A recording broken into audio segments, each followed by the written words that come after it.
আমাকে অবহেলা করা মানুষগুলো শুনেছি আমাকে খোঁজে এখন। হায় আফসোস, অনেকটা দেরি হয়ে গেছে যে আমাকে খোঁজার জন্য অনেকটা সময় পার হয়ে গেছে। কী করে খুঁজে পাবেন এখন? অনেকটা দূরে, হাজার হাজার মাইল দূরে, যাকে কাছে পেয়েও কখনো কেউ তার মূল্য বুঝে না। কখনো কখনো মূল্য বুঝাতে হাজার হাজার মাইল দূরে চলে যান। দেখবেন আপনি যদি সঠিক থাকেন, কোনো না কোনো একদিন তারা আপনাকে বুঝতে পারবে, পাগলের মতো খুঁজতে থাকবে।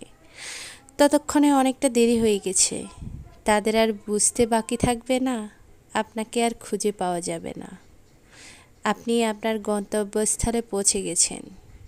আপনিও আপনার নিরেই সুন্দর একটা বাসা বানান আর সুন্দর করে থাকতে শিখে যান।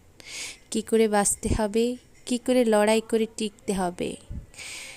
কখনো কখনো একা লড়াই করে টিকে থাকাটা শিখে যাওয়া খুব প্রয়োজন।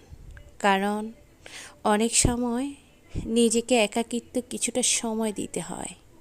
সবার মাঝে নিজেকে বিলিয়ে দিবেন না, মাঝে মাঝে নিজের জন্য সময় রাখুন।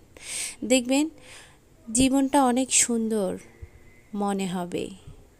মুহূর্তটা সবসময় একটু স্পেশাল করে রাখবেন, যেটা ভালোবাসার মানুষের জন্য, শুধুমাত্র যারা আপনাকে ভালোবাসে তাদের জন্য সময়টাকে শুধু স্পেশাল করে রাখবেন, সাজিয়ে গুছিয়ে নিজেকে তৈরি করে রাখবেন শুধুমাত্র একজন স্পেশাল মানুষের জন্য, যে আপনাকে ভালোবাসে।